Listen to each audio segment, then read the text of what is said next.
90,2 Serambi FM, Syederalun kembali lagi di program Talk Show bersama BPMA Aceh. Dan Syederalun, tema kita hari ini adalah kontribusi CSR Industri Hulu Migas untuk pembangunan daerah di wilayah kerja. Syederalun sudah hadir di studio Serambi FM, narasumber kita yaitu Bung Ahyar Rasidi dari bidang kelembagaan BPMA. Untuk Anda yang ingin bergabung silakan di 0811689020. Anda bisa telepon sekaligus WhatsApp juga. Dan jika itu berupa pertanyaan, insya Allah nanti bakal dijawab oleh narasumber kita ya Bung Ahyar ya. Iya, tadi kan Bung Ahyar sudah menjelaskan kontrak kerjasama atau KKS-nya, kemudian juga kegiatan-kegiatan yang dilakukan dalam CSR-nya. Dan mungkin bisa disebutkan juga Bung Ahyar jenis-jenis kegiatan apa saja yang sudah dilakukan oleh CSR dan juga mungkin yang bakal dilakukan ke depannya. Ya, jadi dalam kegiatan kita CSR tersebut, jadi kita sudah punya namanya pedoman tata kelola.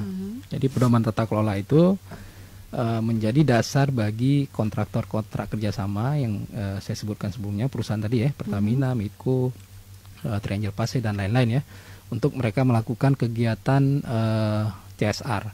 Nah, kegiatannya itu mandatori kita itu ada kegiatan pengembangan ekonomi, kemudian kegiatan pendidikan, kegiatan kesehatan, kemudian lingkungan, kemudian infrastruktur, kegiatan bencana alam, dan satu lagi riset, kegiatan riset yang bersifat untuk melakukan pemetaan sosial.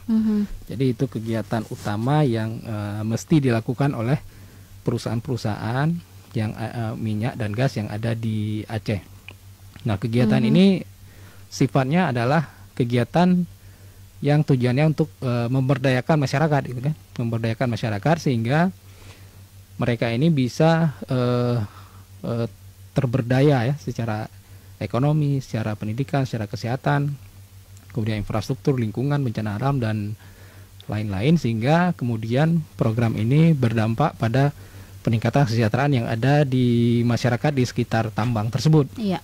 Nah, di ekonomi itu misalnya kita melakukan kegiatan pemberdayaan bagi masyarakat setempat ya, ada pelatihan, kemudian ada pendampingan, ada pemberian bibit, kemudian pengadaan peralatan untuk life skillnya dan lain-lain ya. Kemudian ada juga pelatihan-pelatihan yang sifatnya untuk meningkatkan kapasitas. Ada misalnya pelatihan mengelas ya, mengelas, kemudian pelatihan untuk montir, kemudian pelatihan untuk sampai ke. Kalau UMKM gimana? UMKM juga ada untuk ibu-ibu ya, untuk pengembangan misalnya di daerah Aceh Utara itu ada pengembangan kerupuk tempe misalnya ya, ada. Jadi segala sesuatu yang bersifat untuk peningkatan ekonomi, kita masuk lewat kegiatan yang namanya ekonomi, pengembangan ekonomi. Nah, kemudian ada juga untuk kegiatan pendidikan.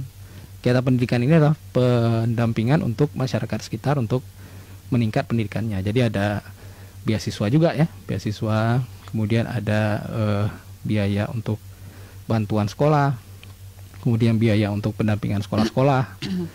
Nah, kalau di kesehatan kita juga ikut untuk membantu kader-kader posyandu, kegiatan-kegiatan kesehatan, penambahan gizi balita dan macam-macam ya. Di infrastruktur kita punya kegiatan yang sifatnya misalnya untuk pembuatan drainase, kemudian jembatan menuju ke kebun ya, kemudian jalan, pengerasan ya, kemudian dan lain-lain yang sifatnya itu ketika masyarakat mengajukan kemudian kita approval ya. Kemudian ada lingkungannya juga untuk kegiatan lingkungan, penanaman pohon dan lain-lain. Kemudian kalau di bencana alam, jika terjadi yang namanya kegiatan bencana alam seperti banjir, gempa dan lain-lain, kita juga turun menyerahkan bantuan logistik ya. Kemudian ada di situ water sanitation dan macam-macam. Untuk riset sendiri kita melakukan pemetaan namanya social mapping. Social mapping, kemudian kita melakukan PRA, participatory rural appraisal, untuk kita melihat sejauh mana kemudian masyarakat di situ bisa berkembang, potensinya apa saja. Berdasarkan potensi itu kemudian kita melakukan program-program yang bisa untuk membantu masyarakat. Jadi kegiatan-kegiatannya memang terkait langsung dengan apa yang jadi kebutuhan di wilayah tersebut gitu. Demikian, Mbak Tia. Oke, jadi memang banyak sekali kegiatan-kegiatan yang dilakukan oleh BPMA ya lewat K3S-nya dengan program CSR-nya. Dan tentunya Bung Ahyar, kalau untuk masyarakat untuk mendapatkan program-program ini atau bantuan-bantuan ini, syaratnya apa sih saja? Syaratnya yang pertama, dia berlokasi di wilayah kerja kita, di seputaran wilayah kerja tersebut. Tentu kemudian dilakukan pendataan-pendataan melalui aparatur desa setempat ya. Kita kerjasama juga dengan pihak unsur Muspika dalam hal ini untuk kita mengidentifikasi penerima manfaat yang akan kita berikan bantuan. Jadi syaratnya mereka harus ada KTP di situ ya, tentu, kemudian bertempat tinggal di situ. Kemudian mereka juga melakukan pengajuan ya melalui aparatur, kemudian kita asesmen, kita lihat, kemudian jika memang itu sesuai dengan kategori kita, kemudian kita lakukan pendampingan, memberikan bantuan.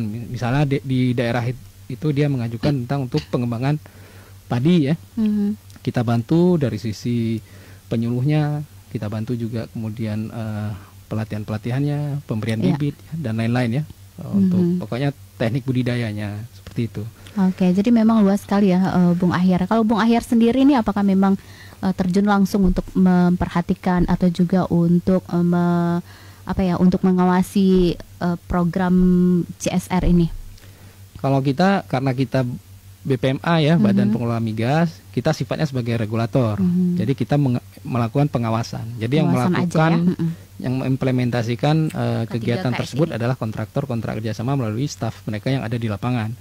Kita setiap bulan melakukan kontrol, melakukan monitoring, mereka mengirimkan laporan, mereka mengajukan setiap tahun mereka mengajukan rencana anggaran dan kerjanya kepada kita, kemudian kita melakukan persetujuan. Selanjutnya berdasarkan dokumen rencana kerja dan anggaran tersebut, kita melakukan proses monitoring, kemudian kunjungan lapangan untuk memastikan dana tersebut memang dilakukan. Selain itu kita juga terima juga laporan-laporan langsung dari masyarakat ketika memang ada hal-hal yang memang perlu direspon secara cepat ya. Seperti itu. Ya, jadi memang selain K3S ini memang BPMA juga terus mengawasi ya program-program ini supaya bisa tepat sasaran ya. Kemudian dampaknya dari kegiatan-kegiatan CSR ini untuk masyarakat ini bagaimana sejauh ini Bung Ahyar? Dampaknya mungkin kalau secara output kita bisa lihat dari jumlah yang ikut serta dalam kegiatan kita yang partisipasi ya, itu dalam bentuk output. Tapi dari sisi dampak kita melakukan riset. Jadi setiap 5 tahun sekali setiap kontraktor itu wajib untuk melakukan mapping sosial. Jadi melihat sejauh mana tingkat indikator dari kesejahteraannya, dilihat dari pendapatan, dilihat dari pekerjaannya, dilihat dari jumlah jenis pekerjaan yang berhasil kita kembangkan dan lain-lain ya. Nah, berdasarkan itu kemudian kita terus melakukan improvement, perbaikan-perbaikan, mana yang kurang tentu diperbaiki terus, karena memang mungkin yang perlu dipastikan adalah kegiatan yang kita lakukan ini berdampak langsung pada peningkatan kesejahteraannya gitu kan, sehingga masyarakat di sekitar merasakan ada manfaat dari perusahaan-perusahaan yang ada di wilayah dekat tempat tinggal mereka gitu. Seperti itu. Berarti K3S ini memang proyeknya atau juga programnya memang untuk melaksanakan CSR dari BPMA gitu ya? Kita cuman mengawasi karena kan ada setiap kontraktor-kontrak kerjasama ini kan dia terikat melalui PSC kontrak, bertanda tangan kontrak dengan pemerintah ya. Pemerintah dalam hal ini BPMA sebagai kuasanya yang untuk melakukan pengawasannya, pelaksanaan pengawasan dan pengendalian.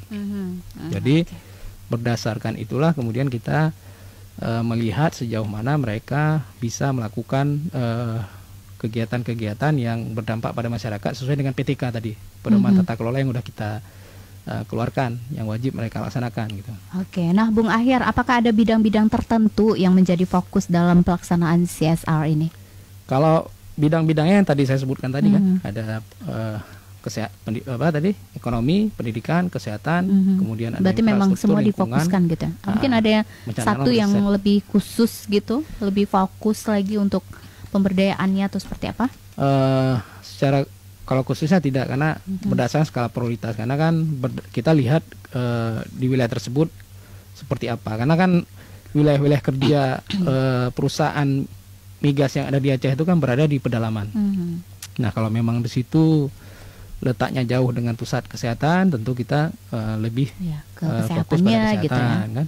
Dan itu tergantung di daerahnya juga, atau mungkin dari satu daerah itu semua program ini dilaksanakan, atau tergantung di daerah tersebut programnya dilaksanakan. Kalau mandatorinya semua dilakukan, tapi ketika kita melihat di wilayah tersebut misalnya ya tidak ada SD, kan nggak mungkin kita lakukan program pendampingan itu memang SD, ya. Bangun SD-nya sampai bangun SD-nya gitu misalnya kalau dulu nggak ada pernah SD. kita bangun SD ya dari waktu Exxon ya dulu. Sekarang ini belum, tapi ke depan kita juga lakukan. Misalnya kayak Medco dulu malah kita bangun rumah sakit. Rumah sakit Zubir Mahmud yang ada di Aceh Timur itu dibangun dananya itu sebesar 76 miliar.